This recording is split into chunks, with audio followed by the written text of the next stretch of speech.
মহান মনিবের দরবারে শুকরিয়া জ্ঞাপন করি, আমরা বলি আলহামদুলিল্লাহ। দরুদ ও সালাম বর্ষিত হোক সরকারে কায়নাত তাজদারে মাদানী নবী কুল শিরোমণি ইমামুল আম্বিয়া নবী মক্কি নবী মাদানী নবী আহমদ নবী মুহাম্মদুর রাসূলুল্লাহ সাল্লাল্লাহু আলাইহি ওয়াসাল্লাম। সম্মানিত মসজিদের মুসল্লি, কোরআনুল কারীম সূরা তওবা সূরা নম্বর 9 পারা নম্বর 11 রুকু নম্বর 13 আয়াত নম্বর 103 তেলাওয়াত করেছি। কোরআনুল কারীম সূরা বাকারা সূরা নম্বর 2 পারা নম্বর 1 রুকু নম্বর 5 আয়াত নম্বর 43 তেলাওয়াত করেছি। উল্লেখিত আয়াত কোরআনের আয়াতকে সামনে রেখে সংক্ষিপ্ত জুমার খুতবা ইতি করব, যদি আল্লাহ তৌফিক দেন তো। আলাইহি তাওয়াক্কালতু ওয়া ইলাইহি উনীব। সম্মানিত মসজিদের মুসল্লি, আজকে জুমার খুতবায় আলোচ্য বিষয় হলো যাকাতের গুরুত্ব। যাকাত সম্পর্কে কিছু তথ্য তুলে ধরার চেষ্টা করছি ইনশাআল্লাহুল আজিজ। মানুষ যেমন নিজের নাফসকে পরিশুদ্ধ করতে পারে, পবিত্র করতে পারে, পবিত্র রাখতে পারে, ঠিক অনুরূপ মানুষ তার মালকে, তার অর্থকে, তার সম্পদকেও পরিশুদ্ধ করতে পারে, পরিষ্কার রাখতে পারে। মানুষ যেমন তার জামা কাপড়কে পরিষ্কার পরিচ্ছন্ন রাখতে চায় বা রাখে, ঠিক মানুষের জন্য করণীয় মানুষদের অর্থ সম্পদকে পরিষ্কার রাখা, পবিত্র রাখা, পাক রাখা। আর মানুষের মাল, মানুষের সম্পদ, মানুষের টাকা পরিশুদ্ধ রাখার, পরিষ্কার রাখার, পবিত্র রাখার একমাত্র পথ হলো যাকাত। যাকাতের মাধ্যমে মানুষের অর্থ পবিত্র হয়, যাকাতের মাধ্যমে মানুষের সম্পদ পাক হয়, অন্যথায় নাপাক। যাকাত একটি গুরুত্বপূর্ণ বিধান এবং ইবাদত, যা মুসলিম অর্থ সম্পদশীল ব্যক্তিদের উপরে, জ্ঞান সম্পন্ন ব্যক্তিদের উপরে, প্রাপ্তবয়স্ক ব্যক্তিদের উপরে আল্লাহ তাআলা আদেশ করেছেন, ফরজ করেছেন। তাহলে যাকাত একটি গুরুত্বপূর্ণ ইবাদত, করতেই হবে, আদায় করতেই হবে। না করলে জাহান্নাম, না করলে গুনাহগার, না করলেই পাপী, না করলেই মাল অপবিত্র। যাকাত ইসলামের যে বুনিয়াদ রয়েছে, ইসলামের যে মূল ভিত রয়েছে, ওই 5টি স্তম্ভের মধ্যে একটি উল্লেখযোগ্য স্তম্ভের নাম হলো যাকাত। অর্ধশীল ব্যক্তিরা যাকাত বের করতে হবে, এটা ইসলামের বুনিয়াদ, মানে ইসলামের মূল। ইসলামের মূল যে 5টা বিষয় রয়েছে তার মধ্যে এটি একটি। ইচ্ছা করে যদি কেউ যাকাতকে অবজ্ঞা করে, অবহেলা করে, অস্বীকার করে, সে পূর্ণাঙ্গ মুসলিমের হতে পারল না এবং তাকে জাহান্নাম যেতে হবে। আল্লাহ তাআলা মুহাম্মদ সাল্লাল্লাহু আলাইহি ওয়াসাল্লামকে আদেশ করলেন সূরা তওবাতে। মুহাম্মদ সাল্লাল্লাহু আলাইহি ওয়াসাল্লামকে আল্লাহ বলেন, হে নবী, খুয মিন আমওয়ালিহিম সাদাকাতুন তুতাহহিরুহুম ওয়া তুযাক্কিহিম বিহা। সূরা তওবা 9 নম্বর সূরার 11 নম্বর পারার 103 নম্বর আয়াতে আল্লাহ বলেন, তাদের কাছ থেকে আপনি যাকাত গ্রহণ করুন। এটা নবীকে আল্লাহ আদেশ করলেন, আপনি তাদের কাছ থেকে যাকাত গ্রহণ করুন এবং তাদেরকে এবং তাদের মালকে আপনি পবিত্র করুন, পাক করুন। এটা আদেশ কে করেছেন? আল্লাহ নবীকে। হে নবী, আপনি ওই সমস্ত অর্থশীল ব্যক্তিদের কাছ থেকে যাকাত গ্রহণ করুন, যাকাত গ্রহণ করে তাদেরকে পাক করুন, পবিত্র করুন, ওদের মালকে পাক পবিত্র করুন, এবং আপনি নবী তাদের জন্য দোয়া করেন। আপনি নবী তাদের জন্য দোয়া করেন। কোরআনের আয়াত থেকে বোঝা যায় যাকাতের কথা আদেশ আল্লাহ করেছেন। 2, কোরআনুল কারীম সূরা বাকারা সূরা নাম্বার 2 পারা নাম্বার 1 8 নাম্বার পৃষ্ঠার 43 নাম্বার আয়াত আল্লাহ আদেশ করছেন আবার, ওয়া আকিমুস সালাতা, তোমরা সালাত কায়েম করো, নামাজ কায়েম করো, নামাজ প্রতিষ্ঠিত করো, ওয়া আতুজ যাকাতা, এবং তোমরা যাকাত প্রদান করো। নামাজ আল্লাহর আদেশ, যাকাতও আল্লাহর আদেশ। নামাজও আল্লাহর আদেশ, যাকাতও আল্লাহর আদেশ।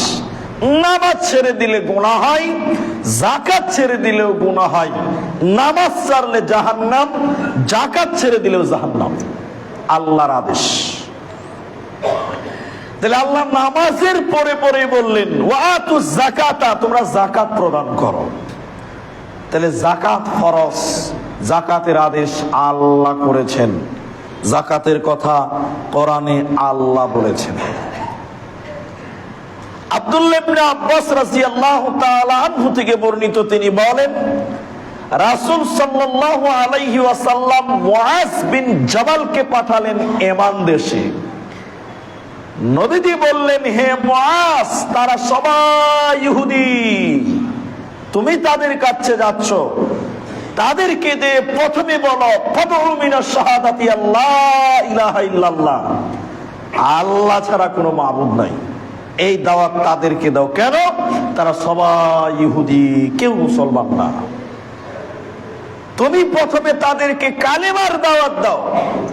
তারা যদি তারা এই কথা মেনে নেয়, তারা যদি আল্লাহ এক কালেমা স্বীকার করে নেয়, তুমি তাদেরকে বলো আল্লাহ তাআলা তোমাদের উপরে দিন রাতে 5 ওয়াক্তের নামাজ ফরজ করেছে, নামাজ কায়েম করো। 3, তারা যদি এতেও মেনে নাই, তুমি তাদেরকে বলে দিও তোমাদের উপরে আল্লাহ যাকাত ফরজ করেছে। অর্থশীল ব্যক্তিরা অভাব দরিদ্র ব্যক্তিদেরকে যাকাত দেবে, অর্থ সম্পদশালী ব্যক্তিগণেরা দরিদ্র ব্যক্তিদেরকে যাকাত দিবে, মিসকিনদেরকে যাকাত দিবে। এই যে তোমাদের জন্য আদেশ। মুহাম্মদ সাল্লাল্লাহু আলাইহি ওয়াসাল্লাম এই ব্যাপারে মুআজ রাদিয়াল্লাহু তাআলা আনহুকে আদেশ করে পাঠালেন, এই হুকুম করে পাঠালেন। এক, কালেমার পরে নামাজ, তারপরে বললেন যাকাত। যাকাত সমাজে তুমি উঠাও, যাকাত তুমি আদায় করো, গরিবদের মাঝে তুমি বন্টন করো। এটি ছিল মুহাম্মদ সাল্লাল্লাহু আলাইহি ওয়াসাল্লামের আদেশ। এই যাকাত যদি আপনারা আমরা না দিই, এই যাকাতকে যদি আমরা অবজ্ঞা করি, অবহেলা করি, আমাদের জন্য কঠিন আযাব রয়েছে। আমাদের জন্য কঠিন যন্ত্রণাদায়ক আযাব রয়েছে। কিয়ামতের দিন আমাদের জন্য আযাব রয়েছে জাহান্নামে।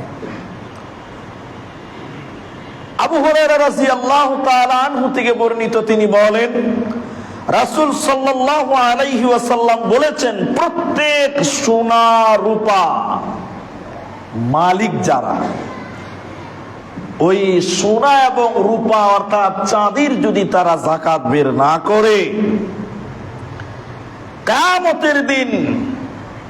কিয়ামতের দিন ওই সোনা এবং চাঁদিকে উত্তপ্ত জাহান্নামের আগুনে আল্লাহ গলাবেন, গলিয়ে গুলিয়ে একটা স্ট্যাম্প বানাবেন। যেমন সিল মারেন কাগজে, কোন পেপারে আপনি স্ট্যাম্প মারেন, ঠিক আল্লাহ তাআলা ওই সোনার মালিককে এবং যাকাতের চাঁদির মালিককে, তার সোনা এবং চাঁদির যাকাত দেয়নি যারা, ওর সোনা এবং চাঁদিগুলোকে জাহান্নামের আগুনে গলাবেন।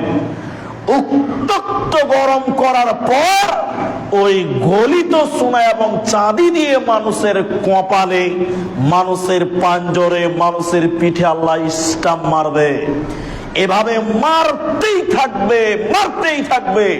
যখন সোনা চাঁদি ঠান্ডা হয়ে যাবে, আবার জাহান্নামের আগুনে গরম করবে, আবার তাদেরকে তার পিঠে, তার পাঁজরে, তার কপালে স্টাম্প মারবে, জাহান্নামের আগুনে গলিয়ে গলিয়ে স্টাম্প মারবে। সেই দিন কিয়ামতের দিন, যার দিন লম্বা হবে 50,000 বছরের সমান। যেদিন একদিন হবে এই দুনিয়ার 50,000 বছরের সমান, ওই দিন আল্লাহ তাআলা যারা সোনার যাকাত দেয়নি, যাকাতের যাকাত দেয়নি, ওদেরকে এইভাবে আঘাত করবেন, শাস্তি দিতেই থাকবেন, তারা শাস্তি পেতেই থাকবেন। সম্মানিত মসজিদের মুসল্লি, যাকাত আপনাকে বার করতেই হবে।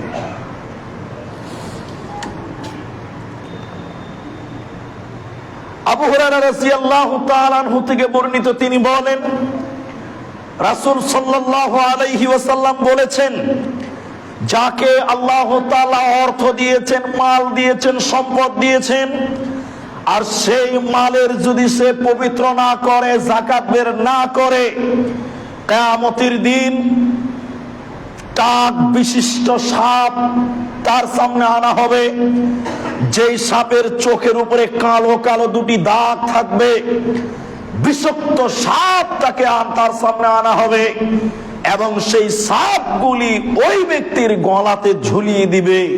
শিকল যেমন জেলখানাতে পায়ে বেরিয়ে দেয়, গলায় বেরিয়ে দেয়, ডান্ডা বেরিয়ে পরিয়ে দেয়, ঠিক রাসূল বললেন, যে ব্যক্তি অর্থশালী ব্যক্তি ছিলেন অথচ যাকাত দেয়নি, অর্থশালী মানুষ ছিল অথচ যাকাত বের করেনি, ওই মানুষের গলাতে বিষাক্ত সাপ ঝুলিয়ে দিবে।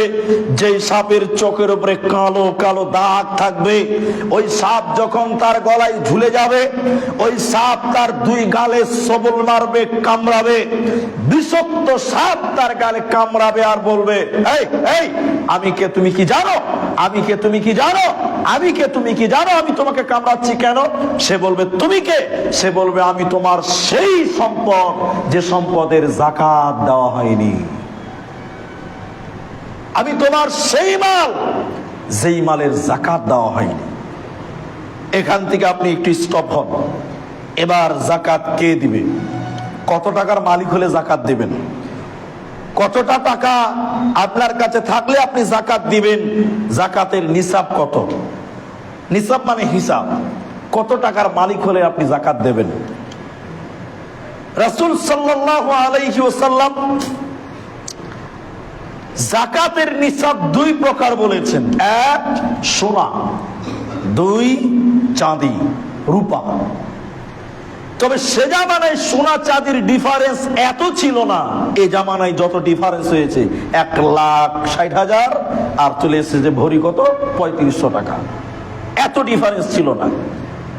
তাই মুহাম্মদ সাল্লাল্লাহু আলাইহি ওয়াসাল্লাম সে যুগে দুইটা যাকাতের নিসাব বলেছেন, এক সোনা আর একটা চাঁদি। আচ্ছা, সোনার যাকাত, সোনার নিসাব আর চাঁদির নিসাব কি? বর্তমান যুগে অধিক নয়, সব মুহাদ্দিস একমত, যাকাত বের করতে হবে চাঁদির হিসাবে, সোনার নয়। তাহলে আপনি কতটা টাকার মালিক হলে আপনাকে যাকাত দিতে হবে? আর আপনি যদি না দেন, তাহলে আপনার ওই শাস্তি হবে। কত টাকা? 52.5 ভরি চাঁদি, রূপা আপনার বাড়িতে যদি 1 বছর থাকে,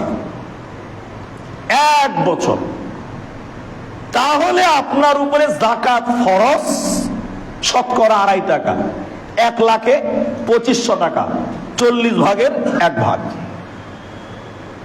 এখন 52.5 ভরি চাঁদি কার বাড়িতে আছে? আপনার কাছে চাঁদি নাই, 1 ভরিও নাই, কিন্তু আপনার কাছে টাকা আছে।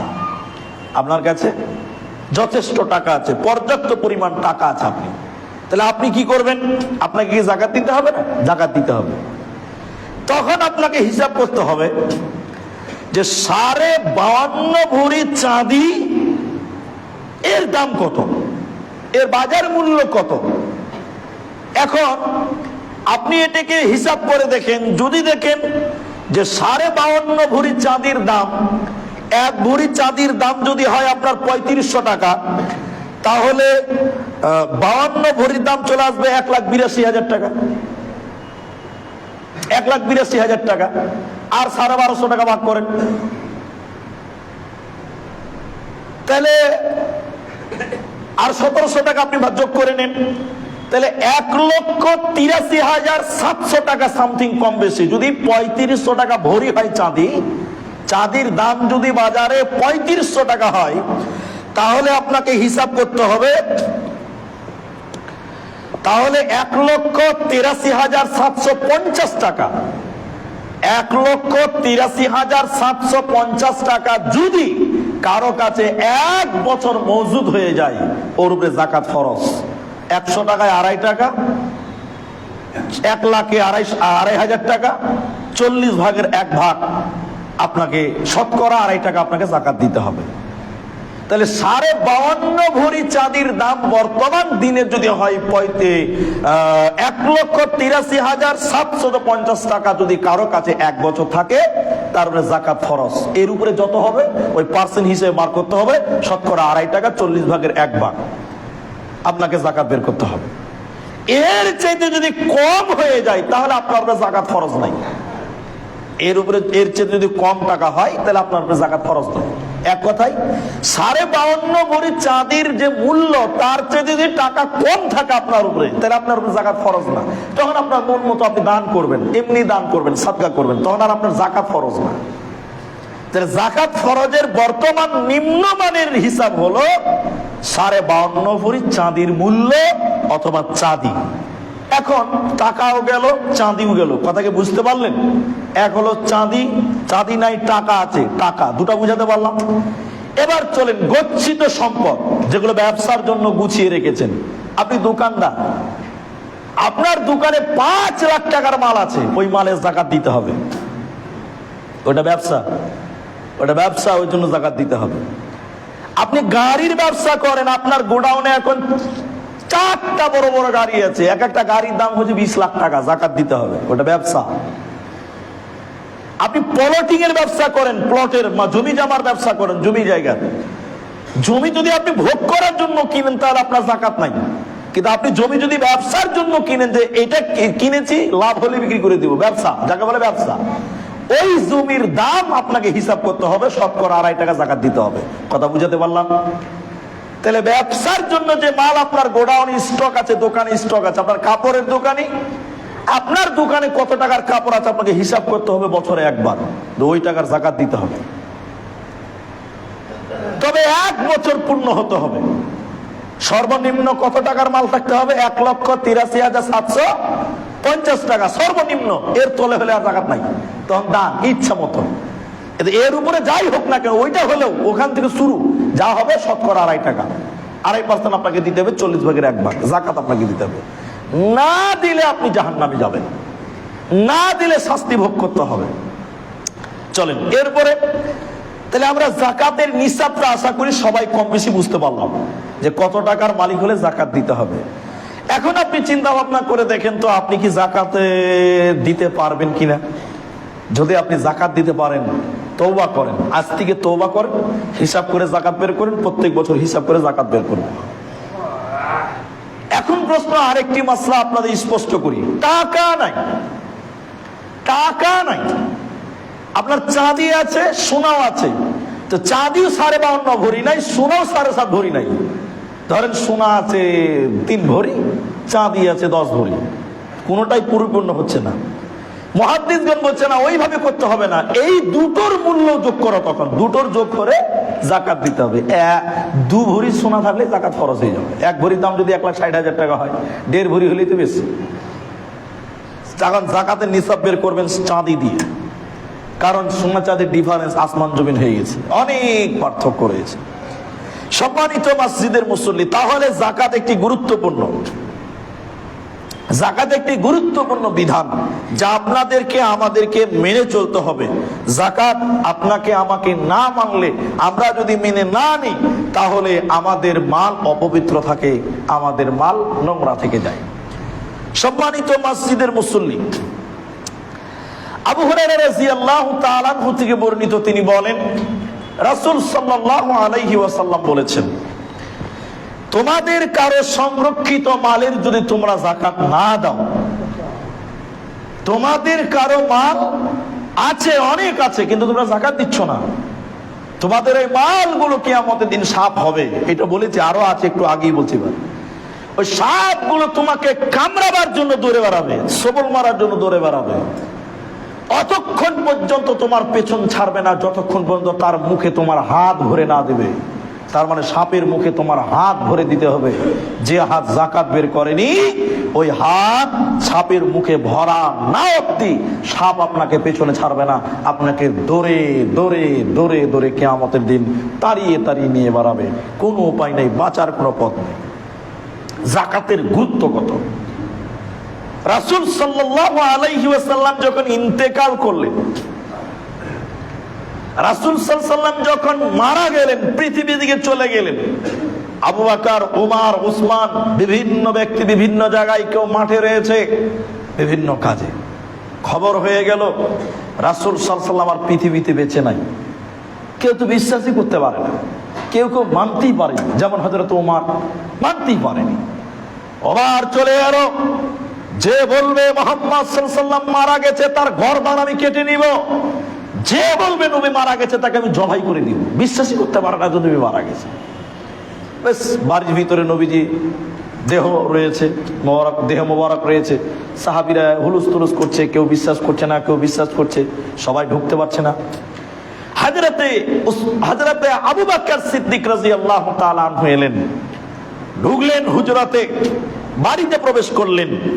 বাড়িতে প্রবেশ করে রসুলকে ঢাকা আছে, রসুলের কপালে চুম্বন দিলেন। রসুলের দেহতে পড়ে আছে মৃতদেহ, লাশ। আবু বকর সিদ্দিক রসুলের কপালে কিংবা গালে চুম্বন দিয়ে বললেন, তিবতে হাইয়ানা ওয়া মাইয়াতানা ইয়া রাসূলুল্লাহ, আল্লাহর নবী আপনি জীবিত মৃত সব সময় আপনি পাক, সব সময় আপনি পবিত্র। রসুলের মুখ ঢেকে দিলেন, বাইরে চলে এলেন। আবু বকর এসে ঘোষণা করলেন, শোনো, মুহাম্মদ সাল্লাল্লাহু আলাইহি ওয়াসাল্লাম একজন মানুষ, এর আগেও নবী রাসূলগণ এসেছেন, তারা মারা গেছেন, নবীজিও মারা যাবেন, মারা গেছেন, এতে কোনো সন্দেহ নাই। পরিবেশ থমথমা পরিবেশ, বুঝে নিল যে রাসূল পৃথিবীতে আর বেঁচে নাই। কিছু কিছু মুনাফিক ছিল, তারা বলল বাস মুহাম্মদ মারা গেছে, বাস। ওরা সঙ্গে সঙ্গে ধর্ম ত্যাগ করলো, সঙ্গে সঙ্গে ধর্ম ত্যাগ করলো। কিছু কিছু লোক তখন বলল, ঠিক আছে, নবী যখন মারা গেছে, এতদিন আমরা যাকাত দিয়েছি নবীজির হাতে, নবীজির কাছে জমা হয়েছে, আজ থেকে আমরা যাকাত দিব না। আমি এটাই বলতে চাইছি, আজ থেকে আমরা যাকাত জমা করব না, যাকাত দিব না। কিছু লোক মুরতাদ হয়ে গেল, কিছু লোক যাকাতকে অস্বীকার করলো। হযরতে ওমর রাদিয়াল্লাহু তাআলা আনহু আবু বকরের কাছে যেই বললেন, ভাই আবু বকর, এখন পরিবেশ খুব ভালো নেই, এখন মাথা গরম করা যাবে না, ঠান্ডা মাথায় ভাবতে হবে। এখন তাদের বিরুদ্ধে আর কোনো অ্যাকশন নেওয়া যাবে না, যারা যাকাত দিবে না বলছে তাদের বিরুদ্ধে কোনো অ্যাকশন নেওয়া যাবে না। এখন আমরা তাদের বিরুদ্ধে অ্যাকশন নিব যারা ইসলাম ত্যাগ করে মুরতাদ হচ্ছে, তাদের বিরুদ্ধে। আবু বকর সিদ্দিক রাদিয়াল্লাহু তাআলা আনহু তখন রেগে গিয়ে বললেন, ওমর, জাহিলি যুগে সিংহ ছিলে, জাহিলি যুগে তুমি বাঘ ছিলে, সিংহ ছিলে, মুসলমান হয়ে বিড়াল হয়ে গেছো, মুসলিম হয়ে বিড়াল হয়ে গেছো। আবু বকর সিদ্দিক রাদিয়াল্লাহু তাআলা আনহু তখন দাঁড়িয়ে বললেন, শোনো, যারা রাসূলের যুগে যাকাত দিয়েছে, আজ যদি তারা যাকাত না দেয়, আমি আবু বকর প্রথম খলিফা তাদের বিরুদ্ধে যুদ্ধ ঘোষণা করলাম, তাদের বিরুদ্ধে জিহাদ ঘোষণা করে দিলাম। নবীজির সাহাবী আবু বকর আবার বললেন, যারা রাসূলের জামানায় উট যাকাত দিয়েছে, উটের সঙ্গে উটের রশি পর্যন্ত দিয়েছিল, গলাতে রশি ছিল, রশি ধরে ধরে যাকাত দিয়েছে, আজ যদি শুধু উট দেয়, রশি না দেয়, আমি আবু বকর তাদের বিরুদ্ধে জিহাদ করব। যারা ডালিতে করে বস্তাতে করে যাকাত দিয়েছে, আজ যদি শুধু খেজুর দেয়, ডালি আর বস্তা না দেয়, আমি আবু বকর তাদের বিরুদ্ধে জিহাদ ঘোষণা করলাম। বলুন সুবহানাল্লাহ। যাকাত দেবেন মানে যাকাত দিতেই হবে, সমস্ত মানব জাতিকে বিবেচনা করতে হবে। ইসলামের একটা হুকুমত হলো এটাই যে তুমি অর্থশালী ব্যক্তি, তোমাকে যাকাত দিতে হবে। এখন বেশিরভাগ মানুষ রমজান মাসে যাকাত বের করে, কেন? অ্যাকচুয়ালি রমজান মাসে যাকাত দিতে হবে বা রমজান মাসেই হিসাব করতে হবে, এরকম কোনো আদেশ নাই। তো মানুষেরা রমজান মাসে যাকাত বের করে কেন? কারণ রমজান হচ্ছে নেকির মাস। অন্য অন্য দিনে নেকি করলে যে নেকি হয়, রমজান মাসে করলে একটু বেশি নেকি হয়। ওই নেকিটা যেন বেশি হয়, সওয়াব যেন বেশি পাওয়া যায়, নেকি যেন বেশি পাওয়া যায়, এর জন্য সাধারণত মানুষেরা রমজান মাসেই যাকাতটা বের করে। এতে নেকির ব্যাপার আছে। তাহলে প্রত্যেক মুসলিমকে যাকাতের এই গুরুত্ব বুঝে যাকাত আদায় করতে হবে। চলেন, যাকাতটা কাকে দিবেন, যাকাতটা কাকে দিতে হবে? এক নম্বর, যাকাতের কয়েকটি খাত কোরআনে বর্ণিত হয়েছে, কয়েকটি খাত কোরআনে স্পষ্ট করে বর্ণনা করা হয়েছে। এখন সাধারণত যাকাত আমাদের সমাজে নিচ্ছে কারা? মাদ্রাসাওয়ালারা। বিভিন্ন মাদ্রাসাওয়ালারা যাকাত গ্রহণ করছে, বিভিন্ন গরিব মানুষ যাকাত গ্রহণ করছে। ফুকারা ওয়াল মাসাকিন, যতটি খাত রয়েছে তার ভিতরে দুটি উল্লেখযোগ্য হল, একটা ফকির, মিসকিন। এখন মাদ্রাসাওয়ালারা যাকাত গ্রহণ করে। এখন আমি মাদ্রাসায় আপনি যাকাত দিতে পারবেন কিনা, এটা হলো প্রশ্ন। এর উত্তর হলো, মাদ্রাসায় যদি দেখেন যে গরিব ফকির আছে, ফকির বাচ্চা, মিসকিন ছেলে আছে, যার মা নাই বাবা নাই, এরকম বাচ্চা আছে মাদ্রাসায় 10টা 15টা আছে, ওই মাদ্রাসায় আপনি যাকাত দিতে পারবেন।